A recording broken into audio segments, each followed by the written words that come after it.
ఈ త్రిపుర సుందరి ఎవరివిడా అంటే బాలా త్రిపుర సుందరి. బాల ఎవరి బాల? భండాసుర సంహార సమయంలో లలిత పరాభట్టారిక యుద్ధానికి బయలుదేరి వెడితే భండాసురుడు తన కొడుకులు 30 మందిని యుద్ధానికి పంపించాడు. పిల్లలు యుద్ధానికి వచ్చినప్పుడు తాను వెళ్ళడం ఏం బాగుంటుంది? అందువల్ల లలితాదేవి తన నుండి ఒక బాలని ఆవిర్భవింపచేసింది. అంటే 10 ఏళ్లలోపు పిల్లల్ని బాల అనే పదంతో వాడతాం మనం.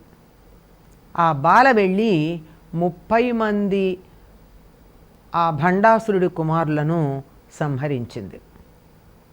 ఆవిడ పేరు బాల. బాల అంటే చిన్నపిల్లగా ఉన్నది. అంటే చిన్న పిల్లగా ఉండి అంతమందిని సంహరించినటువంటి మహాశక్తి స్వరూపిణి ఎవరంటే అమ్మవారికి బాలకి భేదం ఏం లేదు. తన నుండి ఆవిర్భవించినటువంటి శక్తే ఆ బాల. ఆవిడ వెళ్ళి యుద్ధం చేసింది. మొట్టమొదటి రోజున ఆ బాలగా అమ్మవారిని ఆరాధించటం ఉంటుంది. ఇంతే కాదండి, ఎవరైతే నవరాత్రి దీక్ష తీసుకుంటారో, నవరాత్రుల్లో 9 రోజులు పూజ చేయాలనుకుంటారో వారు ఉదయం బాలగా అమ్మవారిని పూజిస్తారు.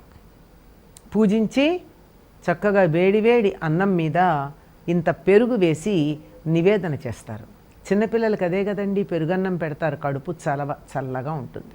ఆ తరువాత మళ్ళీ మధ్యాహ్నం పూజ చేసి అన్ని రకాలైనటువంటి వంటలతోనూ మధ్యాహ్నం నివేదన చేయడం ఉంటుంది.